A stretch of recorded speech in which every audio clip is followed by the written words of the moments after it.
He is one of the military surveyors that was in this area that was laying out the region around Tampa Bay originally, and so I have both professional interest but also very deep personal ties with Florida's history. And that background led me to my interest in the folks that we're going to be talking about tonight, the later pre-contact, the early contact, and mission era Timucuan chiefdoms, for reasons that I'll talk about. Most of my research throughout my archaeological career has focused in and around the area that I grew up, the Marion County region. We'll define that a bit more as the talk goes on. I have had since 2016 the honor to serve with Dr. Jim Dunbar at Ocala Springs, which is immediately south of Tallahassee by about 10 miles. And we have been working in the region that you see here around the main spring head. I'm working as the project's historical archaeologist, and currently we are digging right here in this area immediately beside the lodge itself. This area right here, you can see Jim here in the corner and us taking a look, but apparently was not only the homestead for a pair of Creek Indian traders, the Kennard brothers, but we're finding this field season that it actually seems to have been at two different times occupied as a mission. And it's going to be very exciting later on this year and over the next year to publish a little bit and find out a little bit more about what we're recovering there. Now, tonight's focus, as the talk implies, we're talking about early contact and mission period in northern central Florida. And in that context, we're talking about the Timucuan or Timucuan Indians. I've had a long discussion with John Worth, who was my doctoral committee chair and has been my mentor. But in any case, we're talking about some of the very first native peoples that were met by Europeans. When Ponce de Leon landed, we believe that he landed around the area of Cape Canaveral, but he seems to have sailed further to the north, and it is likely that he landed somewhere in eastern Timucuan territory. And of course, the Narvaez and Soto expeditions both passed through the area that was a part of these people's territory. And one of the reasons that I became professionally interested in the study of the Timucuan chiefdoms is that most of what we know about them, when it comes right down to it, about them as such, comes from writings of European observers, not from stories that were either told by them directly or by the archaeology. And the question is, as I propose to look at tonight, that's been driving a lot of my research, is what exactly do we mean when we say Timucuan as a cultural concept? If you look at the area that was part of the territory of the Timucuan speakers, you go back to John Goggin writing about space and time in St. John's Archaeology back in 1949. He has a sequence that he talks about for the St. John's cultural region. But the St. John's cultural region was a small part of the larger Timucuan-speaking cultural area. And the question is, can we genuinely point to, either archaeologically or historically or both, a truly Timucuan counties, portions of Lake County? The areas that we're talking about are going to include all of these zones.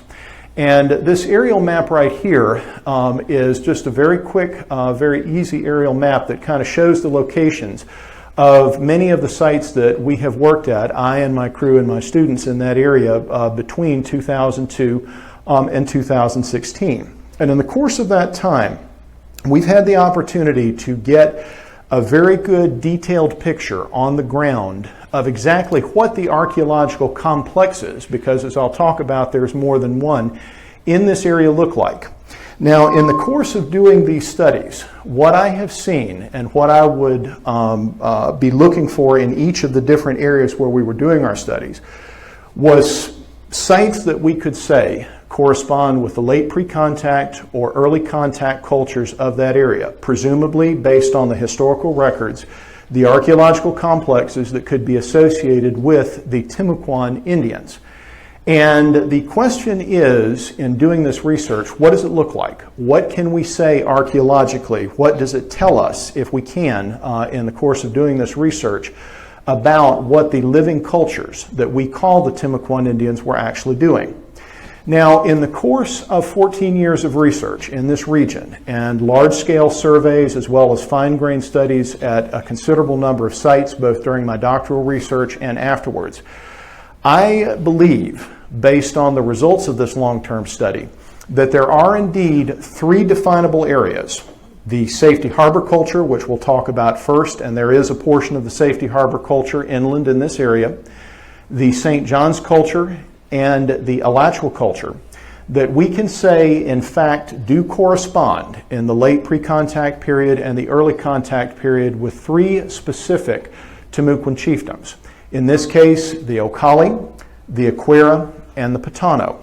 Now, the title of the talk refers to the exposure of an archaeological hoax. We'll get to that in its point. To be perfectly frank, I debated about including information about that in the talk because the controversy that I will talk about is not one that I wanted to be involved in, is definitely not one that I think was necessary for reasons that we'll talk about in terms of having to do it, but I think that it was necessary in terms of our research because the goal of any archaeological study is to understand the living cultures. And I think without doing what we did, which I'll get to in its proper place, we wouldn't have a clear or accurate picture of the living cultures in this region. So let's begin with the first of the Timucuan chiefdoms that we know definitely spoke the language that are in this region, and that is the Ocale. Now, the area that we're looking at here is an aerial photo of northwestern Sumter and eastern Citrus and southwestern Marion counties. Now, unfortunately, the fine-grained scale here makes it a little hard to read, but many of you are probably familiar with the Tatham Mound site, which was worked at by Dr. Jeffrey Mitchum, and you likely have heard also of the Ruth Smith Mound, which was near Lake Salapopka. The Tatham Mound site is here, and the Ruth Smith Mound, Lake Salapopka are here. And I want to call your attention to that because it's important to know the locations of those sites in talking about the historical accounts we're going to mention here. All of the accounts of the De Soto and Entrada mention the Ocale, and they all have a common description of what happened when the Spaniards reached Ocale. Prior to reaching Ocale, the Spaniards crossed an area where there were a number of Native American towns and villages. The most detailed of those accounts is De Soto's secretary, Rodrigo Rangel. And Rangel describes passing by several towns where there was conflict between the Spaniards and the native peoples that were there. They passed by an area that had a shallow lake, and they came to a zone where there was a very wide, very broad band of swamp that was very difficult to cross. In the middle of the swamp, there was a river that was deep. They described a situation during the crossing where a horse tripped and drowned, taking the rider with them. When they got to the other side of this river, of this band of swamp, all of the accounts agree they reached Ocale. Rangel offers a little more detail. He says that they came to the town of Yucatan, which literally translated, he says, is the first town of Ocale. The Timucuan appear to have been a chiefdom society, and it's important to note that this is one of the few examples from the early contact accounts that we have a reference to the Spaniards saying that one town is subject to another. The Spaniards reaching Ocale spent 2 weeks there. During the time at Ocale, they sent a small group of men eastward to Acuera, which we'll talk about in a little bit, to seize corn from the Acuera, in that they were unsuccessful. As we'll talk about, the Acuera beat the Spanish and sent back, to Ocale the force that was left. The Spaniards stayed at Ocale until approximately August 11th, 1539, and at that time they moved northwards. They came after 1 day's travel to a town called Itaraholada, which means in the Timucuan language something like single chief or small chief. The second day's travel northward from Ocale, they came to a town called Potano. Thereafter, they went further north, and as most of you probably are aware, they ended up wintering in the area near Tallahassee, at the spot that has been identified as the Governor Martin site. Now, Ocale is next mentioned in the historical records in the Fontaneda accounts. Fontaneda describes Ocale as being near an area he called Rio de Cañas, the River of Canes, and mentions specifically in the course of the discussion of the Ocale that they are near or subject to Tocobaga. And most of you are probably aware, of course, that Tocobaga is one of the safety harbor groups that is located here at Tampa Bay. Now, that's important, as I'll mention in a bit, because it suggests that there is a relationship between the safety harbor cultures here and Ocala itself. You have a situation after that where the Ocala are absent from the historical record until 1597. At that point, the Ocala and the Acuera both are described as sending their leaders to St. Augustine to render obedience to the Spanish governor, Gonzalo Mendez de Canso, and after rendering obedience to ask for missions to be placed in their territory with both groups. Now, with Ocala, the mission seems to have been founded in the early 1600s. Now, the thought currently is that that mission was probably located, as most missions of that time were, in the original principal town of the Ocala chiefdom. But Soto was at Ocala for a period of time. We know that he compelled the Ocala to send bearers with him, and there was probably a fairly devastating impact on their culture because of that. Also, after the time of the founding of the mission in the early 1600s, you have a description that John has unearthed, John Worth, of the killing of a number of Christian Indians in this region by Indians associated with Tocobaga and with Pohoy. The Spaniards retaliated. They executed a number of the Tocobaga and Pohoy leaders. However, it is likely that the original mission, San Luis de Ocala, that was founded in Ocala territory, didn't stay there. It is described as being difficult to get to. Some of the letters that mention San Luis de Ocala from the 1630s describe a request by the friars to send some type of animal for transport, and ultimately that mission was moved to the Ocklawaha River. We know that the 1655 mission list, created just before the Timucuan Rebellion, specifically mentions that San Luis de Ocala is on the Ocklawaha at that point. That is the last mention of Ocala as Ocala. They disappear from the records after that, and very likely, like so many of the other groups, they were affected and impacted by European disease and the stresses of colonialism and merged with other groups. So the question is, if indeed Ocala is located in the area that is now southwestern Marion, northwestern Sumter counties, where is it likely to be based on the descriptions? I want to call your attention briefly again to this map. If you look here, this river is the Withlacoochee River, but you'll notice, a little hard to see, but right here, there is a small stream that is called Gum Slough that flows into the Withlacoochee from the east. And many of you, I'm sure, have heard Dr. Wiseman talk about the Cove of the Withlacoochee from the Second Seminole War. The area he's talking about, part of it, is right here. Now, the Tatham Mound site and the Ruth Smith Mound both have evidence of contact with the De Soto expedition. In the case of Tatham Mound, we know that contact was violent because some of the burials that were associated with the site show evidence of wounds that were created by metal weapons. You're in a situation, therefore, where it is highly likely this is the area when De Soto talks about approaching Ocala that he's passing through. Look at this zone that's right here. If you are coming from this direction, there is not a nastier, harder swamp to cross in that region that I'm aware of, and the river that is within the middle of that, both Gum Slough and the Withlacoochee itself, fit the description in the De Soto accounts just about perfectly. If that is the case, then the towns of Yucatan and Ocala are very, very likely to be part of the cluster of sites we're going to look at that is in this area here in northwestern Sumter and southwestern Marion counties. So what do the early contact sites in that area look like, or the later pre-contact sites? We're looking at a situation there where this region is actually part of the northern boundary of the safety harbor culture. A lot of people think that that part of northern central Florida, you're out of the safety harbor culture region. The results of our surveys on some of the larger pieces of land in this area indicate that that's not the case. The area that is here, this is a close-up view of the northern fringe of that swamp and part of the area here that immediately bounds the Withlacoochee. The sites that are located in this area are safety harbor sites. The overwhelming ceramic type at all of these sites is limestone tempered plain or some variety of limestone tempered decorated Pasco wares. The diagnostic ceramics at the late pre-contact sites in this area are safety harbor ceramics. We've found safety harbor incised, we've found Marsh Island incised, And I hasten to add, we haven't just found it at the sites immediately beside the river. There's a zone in southwestern Marion County and northwestern Sumter County, anywhere between as far as 7 miles to as narrow as a mile or so beyond the edge of the Withlacoochee, where you see these types of ceramics and this type of archaeological complex. You have in this area sites that are also platform mound sites. They have the classic shape that you will see in Milanich's book. They have the classic shape that has been reported from safety harbor sites in this area. They are rectangular. A side of the mound generally has a ramp with a face.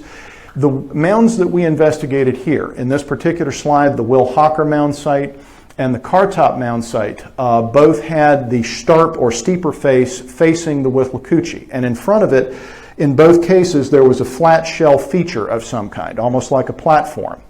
This, if you look at the scale and you look at this area here, I believe are the northern and southern ends of a significant sized town occupation. Everywhere that we tested in this area had some evidence of domestic occupation, including post molds, including a couple of areas where we found fire pits, including ceramics. This area around the Will Hawker mound site, we found the same sort of thing for an area approximately 300 meters surrounding the mound. And to the north of that, in the area in southwestern Marion County, we found another mound site that we call the Cedar Mound site. Now, the Cedar Mound site, I do not believe was a platform mound. I believe it is likely that that was a ritual or a burial mound. We did not test within the mound itself because on the surface there were bones that looked rather suspicious. We reported those. Dr. Jeff Mitchum came with me to this site in 2015 to follow up some of our research and indicated that he agreed this was in fact likely to be a burial mound. It reminded him of what they had seen somewhat at Tatham Mound at the beginning of things. Also, in our tests near the mound site, we didn't find any evidence of domestic occupation. These two are photos on the left of the Will Hawker mound site. This is the area that appears to be the ramp. This side that's right here is the Cartop mound site, the same thing. The side that is facing the swamp is on the other side of both of these photos. But this is where you see the beginnings of domestic occupation. And the ceramics that you see there, predominantly you've got limestone tempered plain. You have a limestone tempered variant there that is actually check stamped. You have punctated ceramics. We found Marsh Island incised. And in the area near the Cartop Mound, we found one of the most intriguing artifacts from this area. We found the pendant that you see right here, made of polished shell that is coming from the coast and definitely is not manufactured there of anything that is locally available. We also, at this area, found something intriguing. The region of Marion County has a number of full-blown quarry sites, so chert was easily available. For some reason, the cultural complex in this area, there are chert artifacts like the one you see here, but you'll notice this. This doesn't seem to be a deliberately created hole. This seems to be an area where there was a flaw in the stone and it just got broken out. If you compare the lithics from this portion of the region we're talking about with the lithics that are coming from the other two areas we're going to talk about, they're very poor quality, which is intriguing because there are quarry sites that are relatively nearby. And if you were thinking purely in terms of geographical distance, there's no reason that these people would not be using this type of stone as well. What it suggests to me is that these folks have an orientation that is focusing more toward the coast, which is what you'd expect of a safety harbor culture, even though these sites are further inland. Now, this area in terms of the time of the early contact and mission period is unfortunately the area that we know least about. We're currently working with some of the landowners where we did our initial survey and hoping that we'll be able to do more detailed excavations. However, we did do some subsurface testing in the mounds that are platform mounds. We did find what appear to be fragments of metal. Unfortunately, they're not clearly identifiable. There's a possibility that they could be from a later occupation because the same area 300 years later was where you had conflict between the U.S. Army and the Seminoles down in the Cove of the Withlacoochee. So it bears further study. But I'm reasonably strongly convinced that these sites, particularly the Cartop Mound site and the Will Hawker Mound site, were likely occupied in the late pre-contact and the early contact period. And I believe for this area that the Safety Harbor Cultural Zone corresponds with the Timucuan chiefdom of Ocale. Now, moving to the east in the Marion County region, to the area of the Ocala National Forest and the Ocklawaha River Valley, you have the second major archaeological complex within this region, and that is the St. John's culture. Now, along the Ocklawaha River, you have a zone that is cypress swamp. It is much, much narrower than the zone along the Withlacoochee.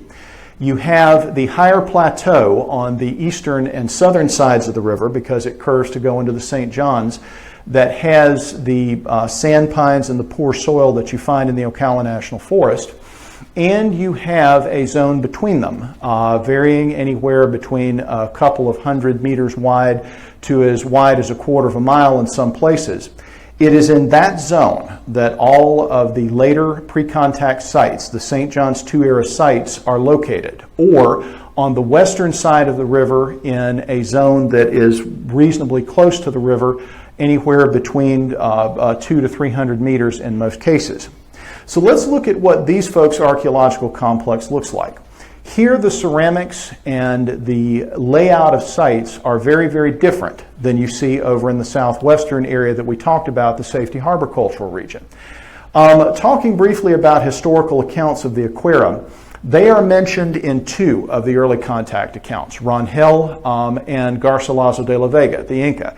The Inca is not terribly historically accurate, so let's talk for a moment about Rangel. Rangel indicates that while the Spaniards were at Ocala, as I mentioned, that they sent a small group of men, including soldiers on horseback, to seize corn and supplies from the Acuera. In this early part of the expedition, the Acuera were unusual in that they are one of the few groups that beat the Spanish. The Spanish accounts kind of dance around this a little bit, but they mention the fact that a number of the Spaniards and several of their horses were killed and do not appear to have been successful in their attempt to take corn and other supplies from the Acuera. So the Spaniards return and leave, and the next mention that we have of Acuera is 20 years later in the accounts of the Fort Caroline expedition. At that time, Acuera seems to have been one of the towns that was subject to the Utina Confederacy. They are one of the ones that Utina, the major chief, the paramount chief among the Timucua west of the St. John's River, is listed as having as his subjects. Now, the account of Fontaneda includes not just some of his larger, more detailed account, it also includes the list that describes the names of towns that he was familiar with. And Fontaneda also mentions the Acuera. And here's what's intriguing. The Acuera are a group that is in the interior chiefdom. They specifically refer or are noted in the Fontaneda account as Acuera is the cacique with the pearls, the leader with the pearls. Question is, what is an interior chiefdom doing or noted as handling pearls? And this suggests, again, that there's some kind of trade or interchange that's going on between this interior chiefdom and the coast. And I will recall the shell pendant that we saw in the earlier slide. Now, the Acuera ended up rendering obedience to the Spanish crown in 1597. As I mentioned, they and the Ocale went to St. Augustine, swore their allegiance to the governor at the same time. Thereafter, there were missions that were built in their territory. But the Acuera responded differently to missionization, not only than the Ocale or the Potano, as we'll talk about. They also responded differently than just about any other missionized chiefdom that was in the mission system for any length of time.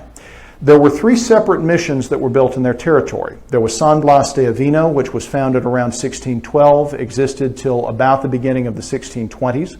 And then there were two missions. There was San Luis and Santa Lucia de Acuera. Santa Lucia de Acuera was founded in the principal town of the Acuera chiefdom, and the historical records indicate that it was the town of Acuera that seems to have been the one that De Soto's men tried to raid back in 1539. Now, these folks allowed the missionaries to come to their territory, but they didn't respond the way that the more northerly Timucua did. They had the missions there. They had the missionaries preaching for a period of decades. But the Spanish accounts that talk about the Acuera chiefdom indicate that the Acuera really were not buying into a lot of what the Spaniards were selling. At the height of the mission period, when the missions had been there for decades, and in most other Timucuan chiefdoms, or for that matter, the Appalachia or elsewhere, people were converting to Catholicism. The Acuera were still practicing their traditional systems of belief. There are several accounts where Spanish soldiers were sent to Acuera to arrest traditional religious leaders who had very large followings. There is a lot of evidence that there were non-Christian groups and refugees or fugitives from the repartimiento, the Spanish labor draft, that were coming to Acuera. And at the Timucuan rebellion, when the rebellion was over and the leaders were defeated, all of the Timucua were supposed to be moving to the Camino Real. They were supposed to concentrate along the Camino Real, occupy or build new missions where they had to serve as way stations for Spaniards traveling from St. Augustine to San Luis de Talamali, and essentially provide services for the Spanish. The Acuera either weren't subject to that order or they just ignored it, because a generation later in 1677, there is a documented case, a murder trial of the Acuera hunter Calesa. Calesa killed 4 Potano, Christian Potano, the chieftain to the north we'll talk about in a moment, and was taken to St. Augustine to stand trial. During trial, he said that his uncle, Yabahica, had ordered him to commit these murders, and he indicated that he had no choice but to obey his uncle in this matter.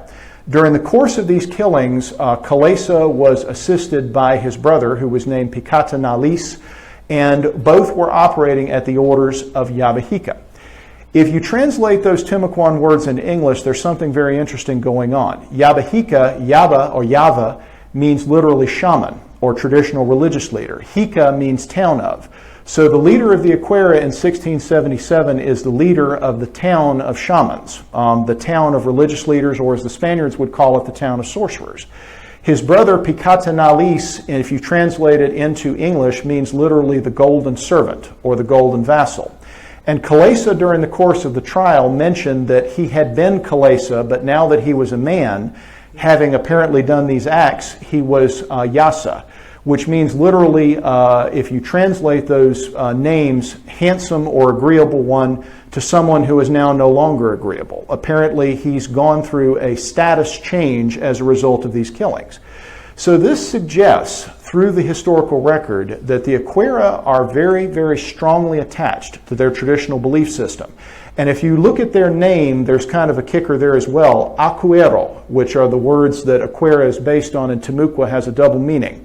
It can mean either the keepers of time, it can also mean the ancient ones. And they are the only one of the Timucuan groups that has this almost ritual significance to their name that we know of.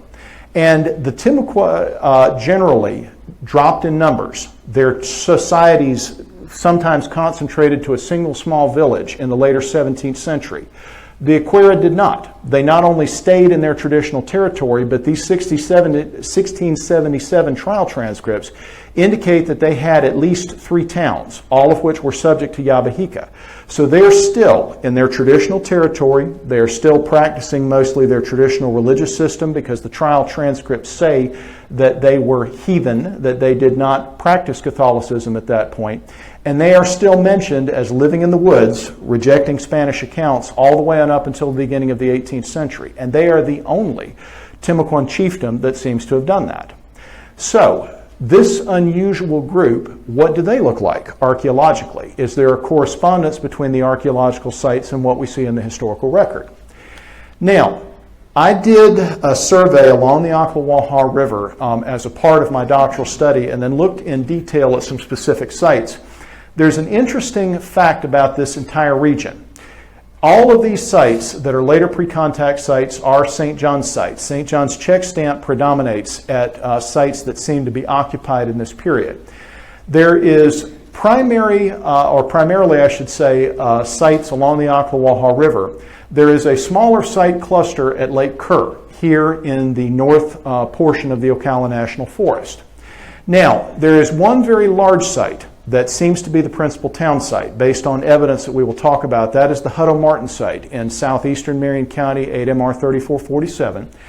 Now, all along the river, wherever there are sites that seem to be domestic sites, town or village sites, all of these sites have mounds directly associated with the sites. You remember that in the Safety Harbor cultural area, and as we'll talk about in the Alachua cultural area, Mounds are not immediately beside a village if they are burial or ritual mounds. And in the Alachua culture, as we'll talk about, that's kind of carried to extremes. On the other hand, in this area, in this portion of the St. John's cultural area, there not only are mounds associated with every domestic space, but throughout this entire area, which, allowing for the turns of the Ocklawaha, covers almost 70 miles until it goes into its confluence with the St. John's, mounds follow a pattern. On the east side of the river and the west side both, mounds in this area are not very large. They're small. The tallest one that I saw or measured was just a shade under 2 meters. Most of them are considerably smaller than that. They're shaped as oblong ovals.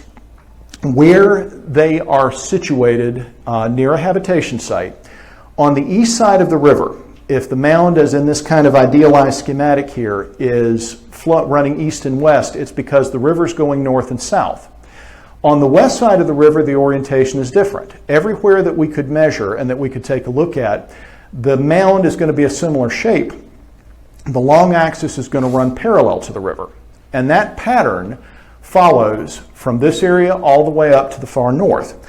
A detailed and interesting study we did at a site that is near the Hutto Martin site, the principal town site, the Hart Acre site. If you look right here, there were 2 relatively small mounds on this property. By the way, this is one of the sites C.B. Moore visited. Fortunately, he didn't destroy the mounds. This is 8MR35. But if you look here at this area, you'll notice the long axis of this mound runs this direction. And here, although a part of the mound unfortunately was destroyed by plowing, the owner indicated that it used to run as far as here. In this area, the Ocklawaha runs, guess which way, since this is the west side of the river, this direction. A site to the north of that, where the river has turned and is going more to the northwest before it turns and goes northeast, has a mound that again has turned to follow the river. On the west side, the mounds are like that. And here's the interesting thing. The mounds seem to serve as boundaries of social space. At this site, we were able to do some detailed excavation units between the mounds and the river. We also were able to do shovel testing out in this area here. When you get out beyond the mounds in this area, there are no artifacts. I don't mean just there are a few artifacts or a tiny scatter. I mean, in this area, at least where we tested, there is absolutely nothing. At the Hutto Martin site, the principal town site we'll see in just a minute, which is much larger, again, there's absolutely nothing. The mounds seem to be boundaries of social space for these people. And at the Hutto Martin site, our principal town site, between 2009 and 2012, we excavated after doing testing, because this site had both a very large area with St. John's ceramics and European ceramics as well. And in the course of excavations, we found 2 different structures. In 2009-2010, we found a square building, almost rectangular but not quite, with a smaller building here to the north. These dark colored stains represent post stains or post molds. In this area, we found Spanish olive jar. We found several different kinds of majolica, although compared to mission sites to the north, very little. We found a number of different varieties of beads. 2012, we tested an area that some Spanish materials had turned up that had clay in the soil. And in the course of the first couple of units, we realized that we had found the mission church. This site, this very large site, is the, we believe, principal town of the Acuera chiefdom, and it is the site in the 17th century of Santa Lucia de Acuera. This is some of the excavations within 2012 and 2009. This area right here is a part of the area that turned out to be a part of the mission kitchen. We took this down a little bit further and found an area where we had a small clay pad that was just packed with charcoal. There was a trash pit nearby where we found alligator, where we found deer bone, which is what you'd expect pre-contact. We also found pig bone, and we found 2 broken halves of an Ichtuckney blue bead, which indicates that that feature dated to the time of the missions. Now here's what's interesting. Mission churches in many areas have hundreds of burials, and as we'll talk about when we get to Potano, another church that we found in this area followed that pattern. The church in Acuera did not. If you look at this unit that's right here, this is one of the pit features. Now you'll notice it's off on its lonesome. If you look at published accounts of mission churches elsewhere, they literally sometimes have dozens of burials within each other. There are some churches that were used so much because the important thing was to be buried within the sacred space that there are no longer discrete burial pits, that there are ossuaries, just beds of bone. This church has fewer burials within the estimated walls than any other church that's been discovered to date. You think about the Spanish accounts of the Acuera following their traditional religious belief. This may be a bit of archaeological evidence that indeed that was the case. And where we did find more than one burial in a burial pit, those burials were concentrated on the western end of the church. That, of course, is the area of the nave in most churches, and anybody who may be familiar with mission archaeology knows that's the area where usually people in the upper class were buried, which means that among the Acuera, where there were converts, many of them may have been members of the upper class who were hoping to cement their ties with the Spanish rather than genuine converts. Some of the artifacts that we found here, we found a couple of areas where we had pot drops. We've got part of a St. John's pot here. Near the area of the kitchen, units 37 and 38, we found a gun flint. We found throughout the site, at least in the domestic area. We did not find, I hasten to add, but one of these over in the area of the Mission Church, but in the domestic area near the friar's house and the kitchen, we found dozens of Ichtuckney blue beads, heat-altered tubular beads, the sorts of things that you're going to see at a 17th century mission site. Over in the area of the church, we found a cluster of forged iron nails. That's what led us to the structure in the first place. We also found something else that was very exciting, a much older artifact, a Clarksdale bell.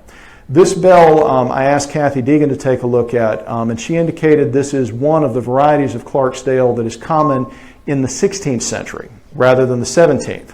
And the person who was the landowner at this site had earlier reported and had shared with me a Nueva Cadiz and a 7-layer faceted chevron bead 100 years earlier than the mission. A very, very tiny sample of 16th century Spanish artifacts, but remember the Acuera were the ones, the few that beat the Spanish, and we know killed several Spaniards. If there is a 16th century component at Acuera, it's likely the result of battlefield plunder, and indeed the archaeological evidence we found suggests that. We found numerous fragments of St. John's check stamp throughout the site. Here's another one of our pot drops. This is the most common type of majolica we found. This is Sevilla blue on blue. We also found at this site a sample of Columbia plain, and we found Spanish redware, orange micaceous ware. And that's it. There really is not very much other than olive jar in the way of Spanish ceramics here. This was at the very fringe of effective Spanish control, and I suspect that the friars here were pretty much taking what they could get. So the Acuera, certainly in terms of their historical descriptions, seem to be following a traditional life pattern, and the archaeological evidence from the Hutto Martin site seems to bear that out.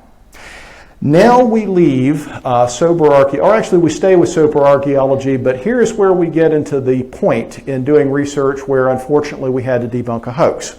And that is with the last of the 3 major chiefdoms that were in this area, the Potano.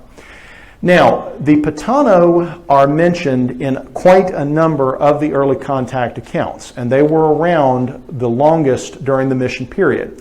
The French accounts of Fort Caroline describe the conflict between Utina and his rebellious vassal, the Potano. Now, that's the first detail we get about the Potano, because the Potano are mentioned in the De Soto entrada accounts. They're mentioned in the account of the gentleman of Elvas. They're also mentioned in Rangel, but nothing much seems to have happened there. The account of Potano in the De Soto expedition accounts is almost cursory. The description, if you read both accounts, they say, we left Ocale in the case of Rangel, 11th August, 1539. Then we came to Itaraholada, the town, the first night's travel north. Then Potano, then Aguacalecan. It's as if not very much happened there, at least anything that Rangel wanted to mention. The Spaniards are traveling relatively quickly, and the Spaniards at Potano included De Soto himself, but they didn't include the whole army. There were 150 men with him, about 50 of them on horseback, 100 foot soldiers. So the time we get any detail about the Potano are the French accounts. And in that situation, the Utina chiefdom, Utina as a leader, was seeking French assistance against the Potano. the Potano were beaten by the French at an area that seems to be somewhere outside of both folks' main territory. The conflict doesn't seem to have taken place at the principal town of the Potano. The next time we hear of them is a couple years later in 1567 when the Potano have raided St. Augustine. The Spanish governor sends Captain Andrade to Potano to beat them in retaliation for the raid. It didn't work out that way. The Potano defeated Andrade, they killed him, they killed 20 of the Spaniards with him, and the Spaniards retreated from the town of the Potano. They continued that kind of relationship with the Spanish, mostly warlike, through the remainder of the 16th century. And in 1584, in retaliation for further raids against St. Augustine and against the Spanish governor sent Captain Gutierrez de Miranda to the town of Potano. The town was burned to the ground. At least 20 Potano were killed, and their corn and other crops were cut down and trampled by the Spanish. The Potano then retreated from the area where their original principal town was to an area that seems to be somewhere north of modern-day Gainesville. Now, we don't hear any more of them until 1601. In 1601, a teenage leader of the Potano is accompanied by his uncle and some of the other principal leaders. He said that he's newly succeeded to the chieftainship of the Potano. He would like to ally with the Spanish, and he would like to request that they send missionaries to his territory. Now, this seems to have been, on the part of this young chief, an opportunity to cement a relationship with the Spanish, and it also represents a major change or transformation. And it is likely that as a result of these conflicts, there's been not only loss of life, but also some significant political restructuring among the Potano chiefdom. But they render obedience to the Spanish in 1601. A few years later, the first missionaries go to Potano territory. It is the first major area that is missionized after the beginning of the 17th century, and the first area missionized west of the St. Johns River. San Francisco de Potano, San Miguel de Potano, Santa Ana de Potano are founded in a cluster. We know the location of San Francisco de Potano. It is the Fox Pond site, northwest of modern-day Gainesville. However, the next year, there was a fourth mission founded, San Buenaventura de Potano. The young chief had asked the Spanish governor for permission to resettle the original town of the Potano chiefdom. The governor granted permission, and they returned to the area that had been the early contact site of Potano that had later on been destroyed by Gutierrez de Miranda a number of years later. And it was in that area that the fourth of the first Potano mission, San Buenaventura de Potano, was founded between 1607 and 1608. That mission was extremely short-lived. It started off with 200 people, but we know from the records that it is no longer mentioned, and its people seem to have been amalgamated with the other missions to the north by the end of the decade, and most likely earlier than that. John Worth is thinking, he and I have kicked the records back and forth a bit, that we're talking about a time between 1615 and 1616. Certainly no more than a decade's occupation at this site. Now, the history of the Potano in the mission era I won't rehash here, because what we're looking at here is the question of what the Potano looked like at the beginning of the early contact period, the beginning of the mission period. So we're looking here at the Alachua cultural region. And the area that I've done major survey is not the Alachua cultural area in Alachua County itself, because that's reasonably well known. And the historical sites there seem to date to the mid to later 17th century in most cases. What I wanted to look at in the course of our survey was the area of the Alachua culture within the Marion County region predominantly. We were able to do large-scale survey around Orange Lake and in a number of areas in northern and western Marion County. This is what we found. At these sites, you have yet another ceramic complex. You have Alachua culture ceramics dominated by Alachua cob-marked. You have Lochloosa punctated in several varieties. Around Orange Lake, Gainesville linear punctated seems also to be reasonably common. Not sure. Let's find out here. Can everybody hear me? Okay. It died on me a little bit. We'll make do. The area of Orange Lake, it seems to be the area that is the center of the Potano chiefdom in the early contact period. There is a very dense cluster of sites that range from small village sites to the largest site in this area that I know of, the Richardson Site, 8AL 100. You have Alachua culture ceramics, and more so than at the other two cultural areas we've talked about, you also have lithics. In terms of later pre-contact, early contact lithics like Pinellas points, there is a noticeably higher percentage of lithic artifacts in this cultural area than in either of the other two later pre-contact, early contact culture areas that we studied. Now, Alachua sites in the Marion County region are present at every single water source, that we studied, I should say, not just the ones that are there now, but there are areas where there are ponds that existed at one point that have dried up. We tested an area south of the Ocala Regional Airport that had a pond that was gone, that had a sinkhole that was only occasionally full. Both spots had an Alachua culture occupation. At all of these sites, you have evidence of some form of domestic occupation in most cases. At the sites that we looked at, again, we found postmoles and so forth, but the largest such sites that we looked at in the course of this survey were the ones near Orange Lake. Now, the thing that's interesting about this site cluster is that there are also several mound sites. There is a very distinctive difference, yet again, between the mound sites in this culture area as opposed to the other two. Remember that in the Safety Harbor cultural area, you've got a mound site that's separated from the principal village. In the St. John's cultural region, you've got the sand mounds that mark every domestic area. They're out in the open. They're things that the people living at the sites could have seen. In the Alachua cultural area, mounds are off on their own. If you look here, this site cluster along this portion of Orange Lake contains at least two village sites, and then to the north, you've got a much, much larger site, the Richardson Site, that, as we'll get into, seems to be the principal town.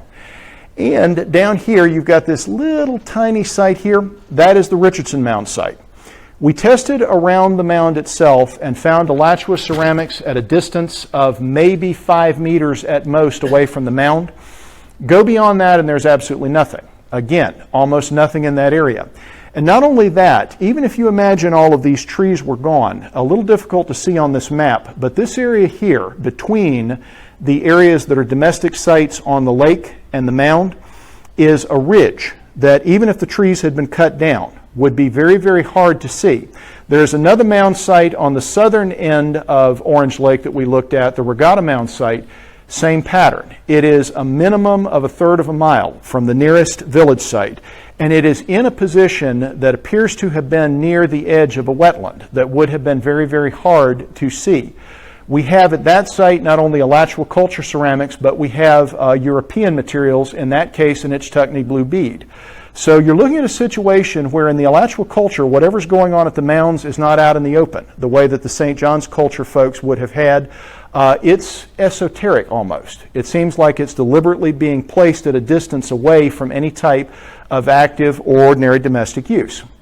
Now, we completed this survey at the beginning of 2012, and I had found at that time two sites that had European artifacts beyond the known site, the Richardson site, that had been excavated by Goggin and Milanich in 52 and 1970.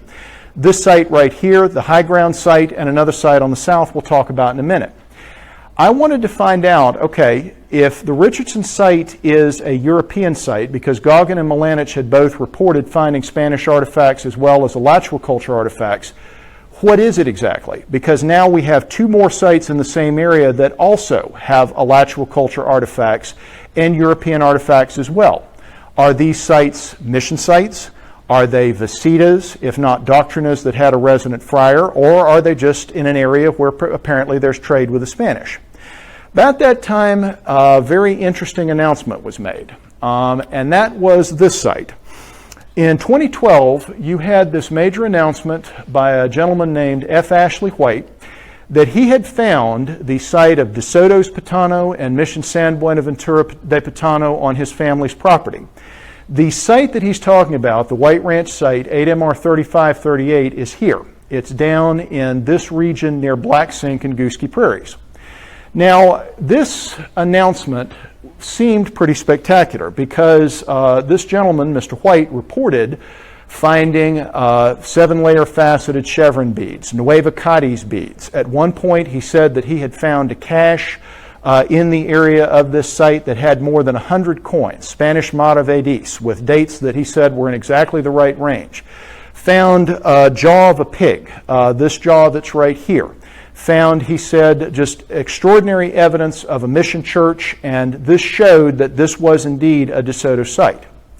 Now, that kind of led me to a bit of a question. This person, is making a pretty spectacular claim.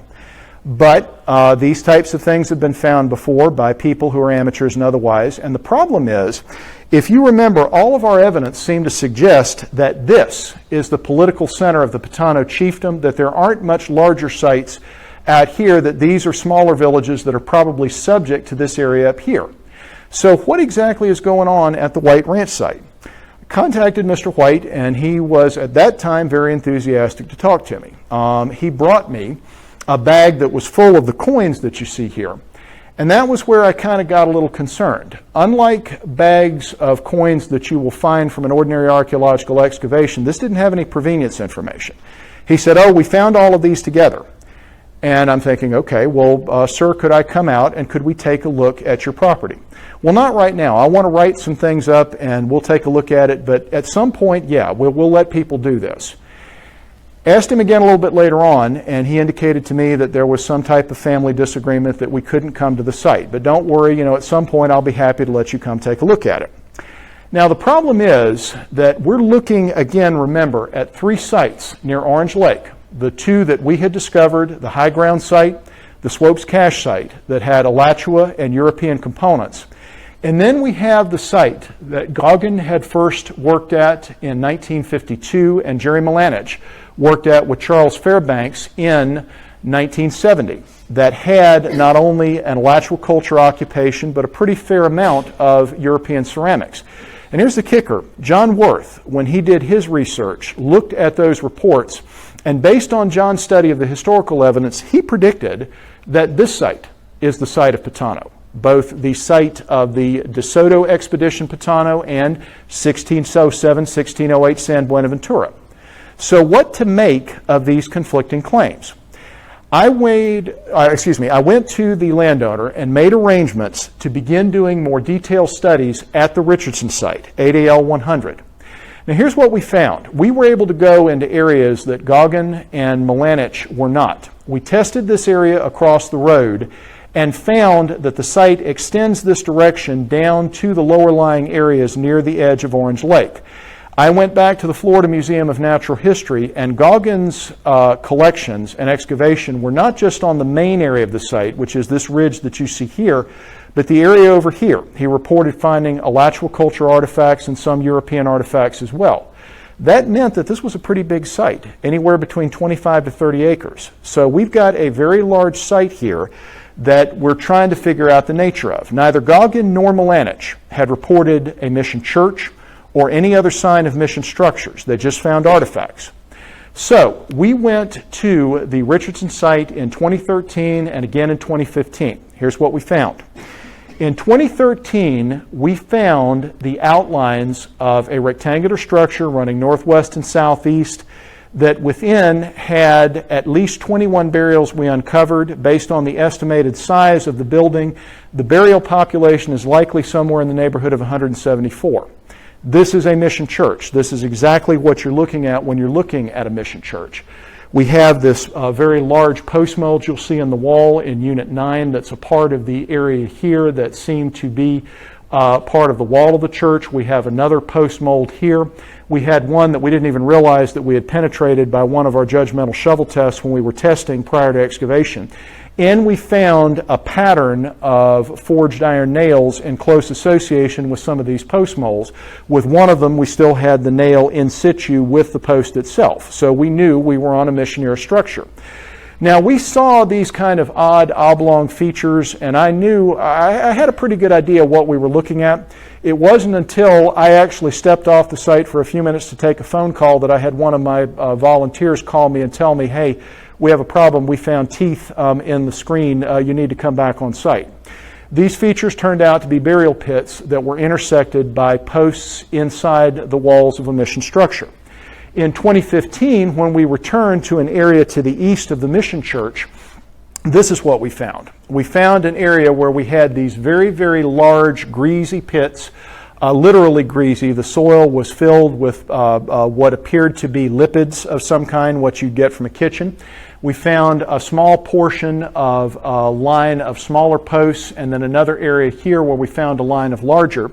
All of these features had both alachua culture artifacts and European artifacts as well, including this very large pit that you see right here. We found several fragments of olive jar, a number of fragments of bone, and much like the Hutto Martin site, we had found reptile bone, including turtle, deer, and alligator bone, and we found a couple of fragments of pig bone as well. So this appears to be, at least this feature, a mission era feature. We've got everything that seems to indicate that this site is a mission site. And remember, San Buenaventura de Potano was built in the rebuilt town of Potano that was resettled by the young chief in 1601 at the same site that De Soto had passed through.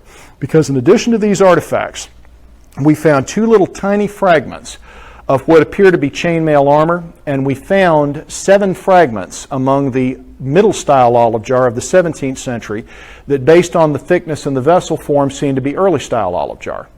So the question is, all right, this is looking an awful lot like we have found Potano. What to make of this claim about the White Ranch site? Because remember, our goal as archaeologists is to understand an overall culture. We're not here to find the artifacts just to find the artifacts. We want to know what the people who used the artifacts were doing. And the White Ranch site, if it was genuine, just didn't fit. So the question is, all right, what exactly is it? What are we looking at? This time, no way to tell. The property upon which the White Ranch site was located was sold by Dr. White, and it passed to new landowners. In 2015, I was working at a site that's associated with the Fort King complex. The new landowners of the White Ranch site came by, and they were speaking with one of my volunteers, and the volunteer was talking a little bit about what we were doing, and they said, you know, we've got this property where there's supposed to be archaeological sites. Could you come take a look at it? So we went ahead and we ended up going to this property here, the land where the White Ranch site was located. Now, we knew the claims that Dr. White had made, and we wanted to find out, okay, what do we know about this site? I went to the Florida Master Site File and found the report that he had filed about what he'd found there. He had a map that he had drawn where he indicated the location of what he said was the Mission era structure, and also the area where he said he had found older De Soto era artifacts. With that map, he had very specific descriptions with GPS locations of where he said the centers of both of these areas were. We plotted those on an aerial map, as you can see here, and these are the locations that we're talking about where he claimed the artifacts came from. We then looked online for some other materials that he had placed there and some records.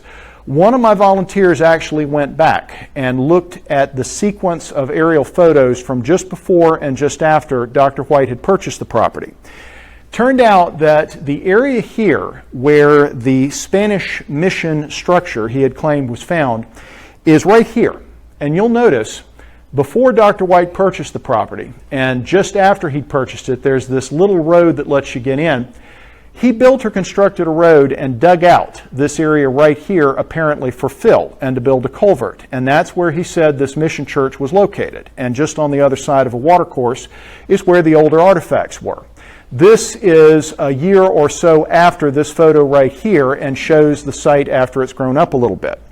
So we went ahead and we designed our research design and the area that we were going to do the testing by setting up a grid that ran over the area where the mission church and the De Soto era artifacts were supposed to be found. And then we expanded outward from there, as you can see here. This is the center area, and we had done testing in the northerly part of the site as well, as you can see here, and the south, and a couple of other locations.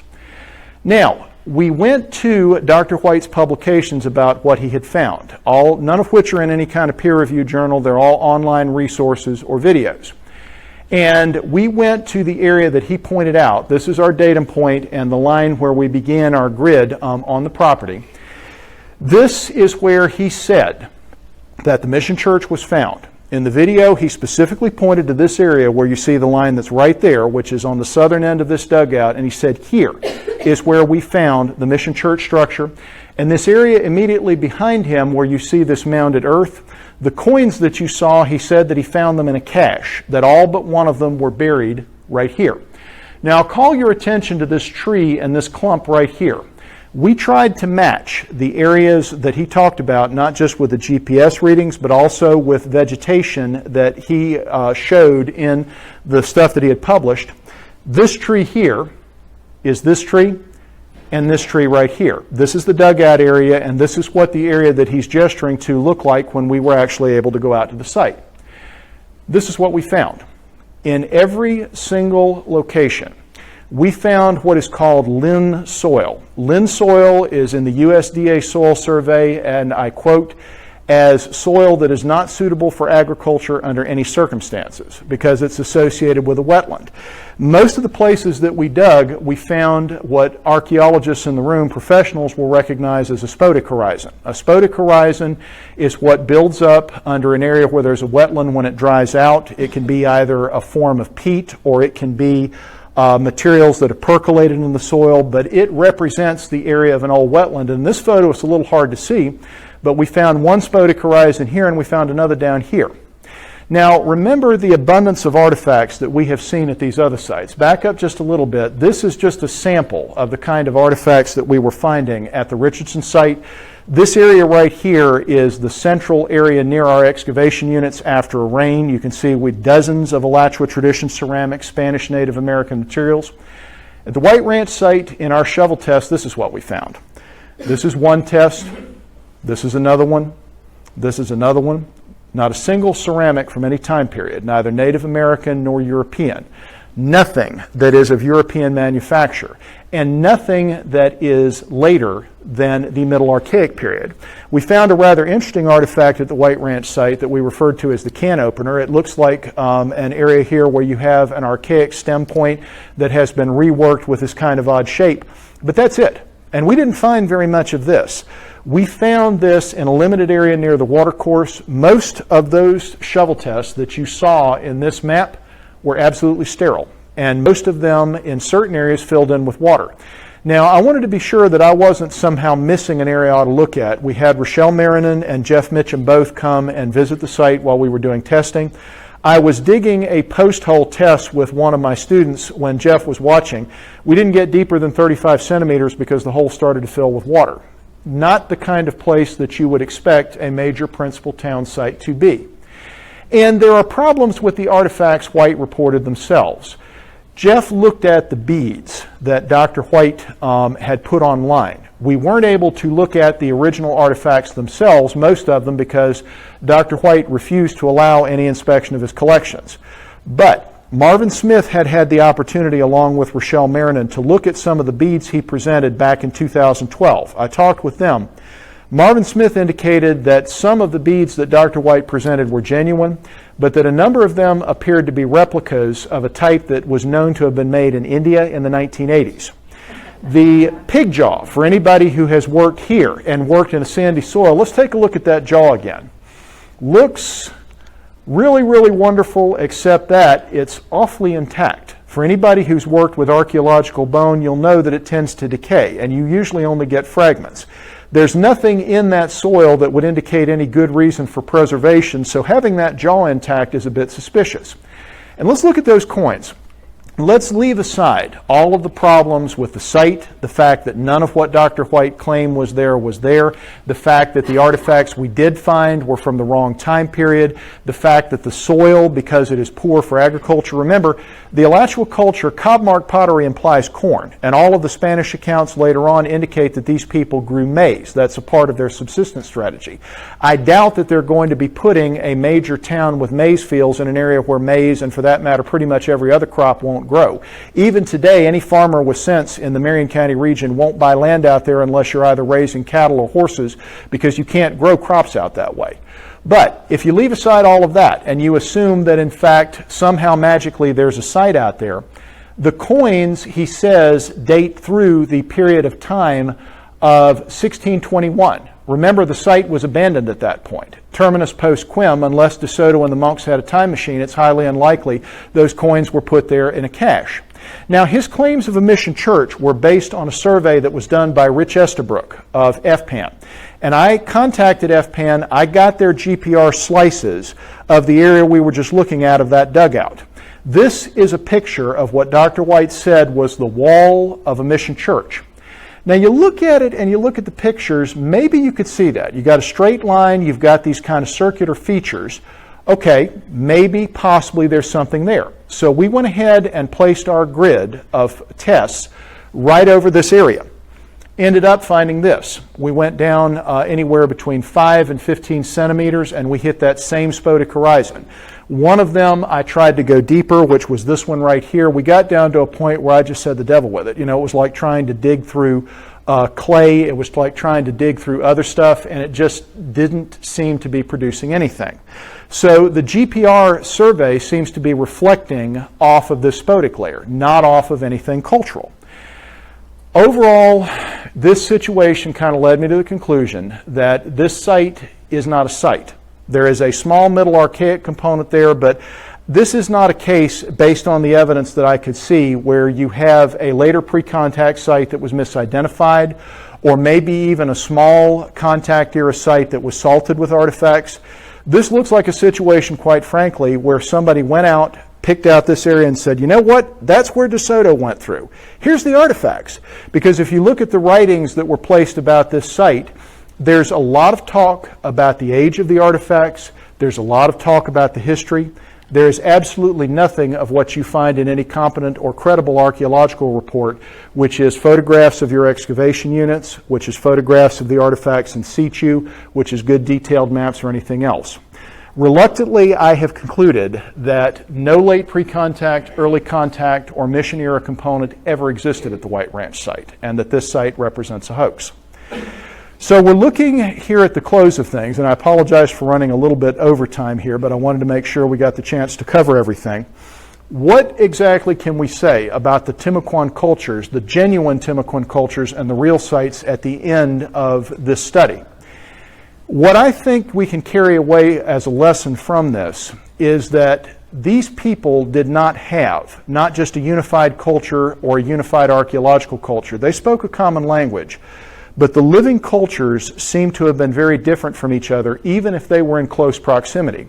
Now, Bob and I were talking earlier about, okay, well, is there a situation where there may be geographical boundaries that make these cultures different because they had to stay discrete or physically apart? The answer to that question, based on our survey, is no. If you look, hold on just a moment there. There we go. This map of Marion County includes the principal sites that we've talked about, the major sites, and the cultural areas. Between them, there is a site cluster that doesn't have a dominant ceramic type. These sites have not exactly equal, but no dominant type, and they all include limestone tempered ceramics, they include Alachua culture ceramics, they include St. John ceramics, and they're along an area that seems to be a later period route of travel between the Withlacoochee River and the Silver Springs site cluster here in the center part of the county, and then here along Orange Creek in the north. There was trade or travel or interchange between these groups. They weren't separate or distinct from each other geographically. For whatever reason, these three groups in very close proximity have different archaeological complexes. They have different cultural practices. Even though they're all building mounds, all three groups use them differently. And based on the historical records, each one responded to the colonial presence differently. The Ocale vanish. They go out of existence by the mid-1600s.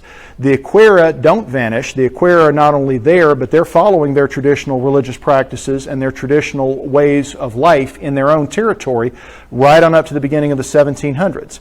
The Potano amalgamate into the mission systems. They go through the drastic population drop-off that everybody else did, and in 1706, in the last major raid from English South Carolina, the last of the Potano missions is destroyed. So you not only have three different groups, all of which are Timucuan, all of which are speaking this language, but all three of which are different archaeologically and responded differently historically and culturally to the presence of the Spanish and other Europeans in the time of colonization. So I submit that for the future, as archaeologists in Florida, we ought to begin moving away from some of the better known sites or our assumptions about some of these cultures and move into the areas that are more poorly known archaeologically.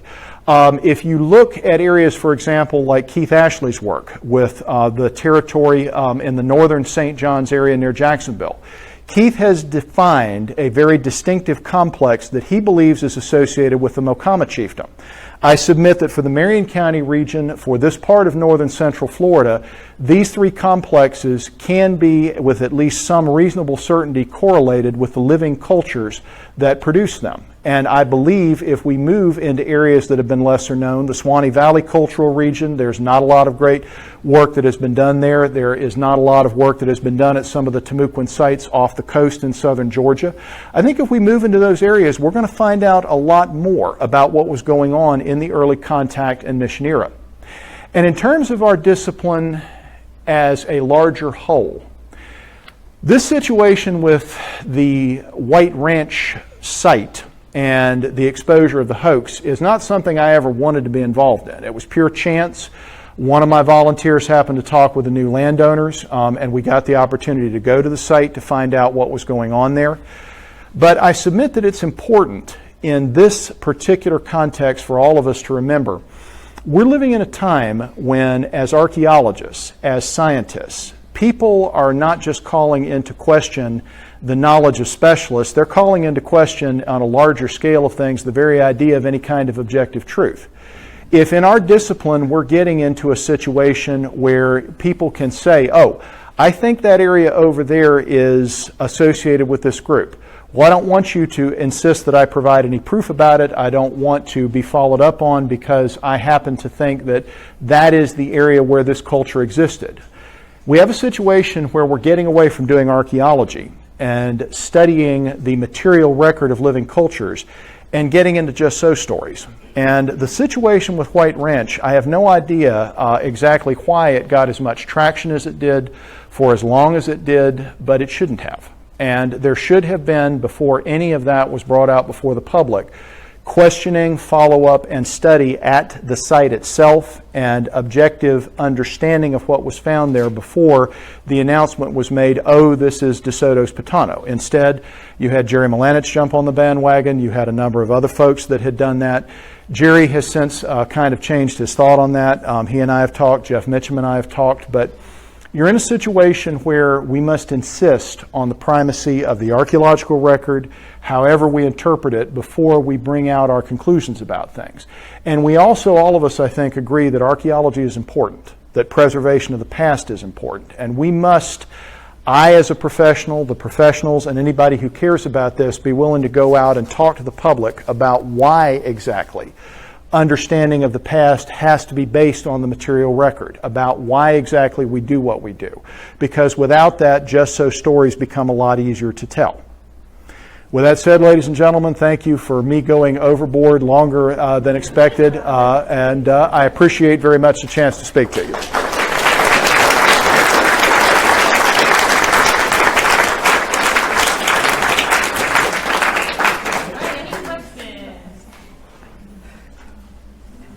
Yes. Yeah. Oh, I have many questions. Okay. And they're all kind of predicated on possibly a misunderstanding or not understanding what you were saying. But at the very beginning, you were talking about Ocale. Yes. As being part of the Timucuan, manifestation. Yes. I thought you said that that site was related to the Toboggan fashion. Well, if you look at that is a very good question. If you look at Fontanetta's accounts, his description of the peoples that he was familiar with, the variant of Ocala that he uses is Oligale, and he describes it as being a town that is near the River of Canes on the passage north to Appalachia. And the River of Canes appears to be the area between the Withlacoochee and the Swanee River. And that's the area that we're talking about when we're talking about the location of Ocala. What's interesting is that Fontaneda says specifically that Olagale, that presumably Ocala, is subject to Tocobaga, his words are, is part of the realm of Tocobaga. But you're not saying that the Tocobaga were Timucuan? I'm not saying, no. I appreciate you. Now I understand your question. I'm not saying the Tocobaga are Timucuan, but that's where... My understanding was that the Tocobaga spoke a different language. That's correct. That's exactly correct. But that is why looking at this is intriguing and important.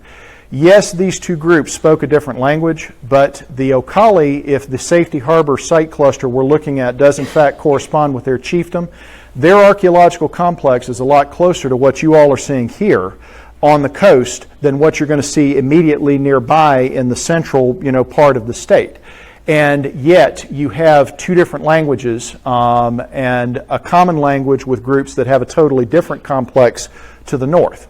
Well, in the Tocobaga, particularly later in time, when Europeans were here, presumably just before, were documented as being particularly aggressive, and of course were in conflict with Calusa to the south. There's no reason why they couldn't have expanded politically to the northeast into Timucua territory and taken over or had influence over Ocala. Well, that's not only a good point, but also remember the accounts from the very beginning of the 1700s that talk about the Ocala missions or Christian Indians in that area specifically describe raids on the Christianized groups in this area by the Tocobaga and the Pohoy. The Spaniards retaliated and executed a number of the Tocobaga and Pohoy leaders. And after that is when you begin to see references to San Luis del Ocala, apparently moving further to the east. So I agree with you, and it may be a situation where you have two groups that began as culturally related. One group converts to Catholicism and comes closer in the Spanish cultural orbit, while the others are maintaining a more traditional way of life, and thus the rising of a conflict that may not have been there before. And there's, if anybody has any questions, please interrupt me, but I have a whole lot of questions. Okay. I did a project years ago where I plotted out all the limestone tempered pottery. Mm-hmm. From the northern peninsula Gulf Coast area into the Central Lakes district. Mm-hmm. And there's a definite trend of limestone tempered pottery into that area in small amounts, but it's there. And it pretty much stops in the middle of the state. I'm sure there's a few limestone tempered churches over in St. John's, but in general, it tends to stop. Actually, I may, there are more than a few. At the mission site of the southern mission site that I believe is Santa Lucia de Acuera, we found a cluster in the excavations in 2012 of 57 limestone tempered sherds in one area of that site. How much have you found? Quite a lot. But my general point here is that it looks like, and this would support what you're saying, is it looks like that the Safety Harbor groups, presumably Tocobaga, in the northern peninsula Gulf Coast, Pasco, Citrus, the Salapaca area around the Withlacoochee River, we're definitely having some sort of contact with people more into the interior. Mm-hmm. Whether that was political or just simply economic or maybe both. It definitely looks, at least from the material culture, looks to be a definite interaction between those two areas. I would also submit that Safety Harbor, much like Meaden Island, we call it a culture, but it really is more of a complex of traditions and customs that were adopted by local cultures and ethnic groups.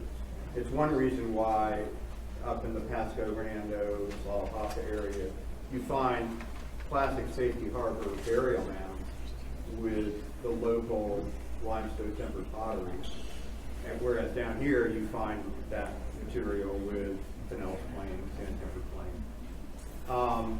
So it's conceivable that those people up in the northern part were operating independently from the Ocklawaha down to Tampa Bay area. Mm-hmm. Well, even before contact, I think you're looking at separate cultures, and certainly there's a language divide in the historical accounts. Many of you probably are aware that when De Soto got here to the Tampa Bay area, he encountered a Spaniard, Juan Ortiz, who had been left behind in the time around the Narvaez expedition, and he was kind of the anchoring translator, if you will, for the expedition as they went north.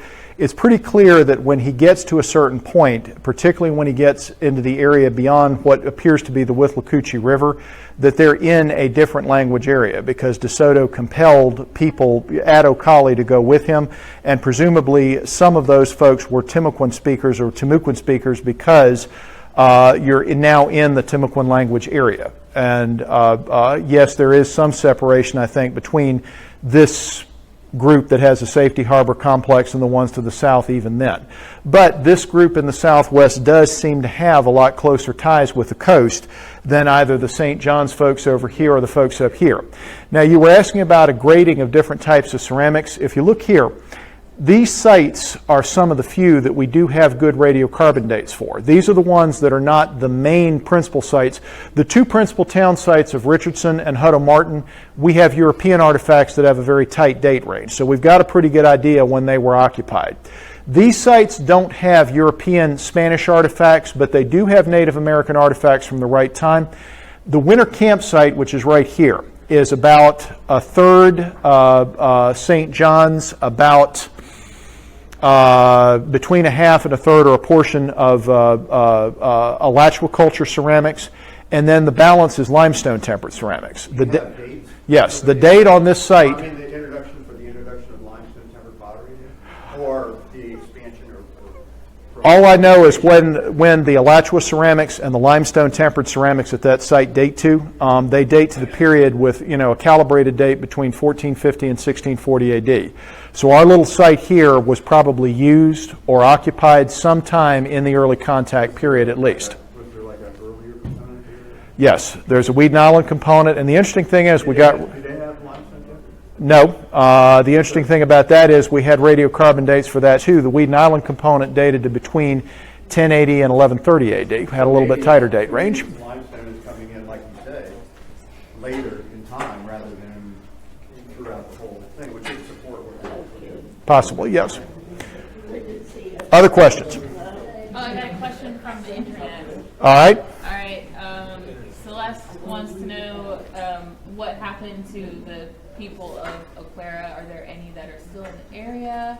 What happened to them? There is not any of the living Timucuan cultures, unfortunately, the way there are with the Appalachee. My work at Wakulla Springs, we have had the opportunity to have contact with the Appalachee of Louisiana. To my knowledge, they are the only culture that was here in Florida that is still around as a culture, and they survived largely by going to the protection of the French and then keeping their heads down until the end of the 20th century in large part.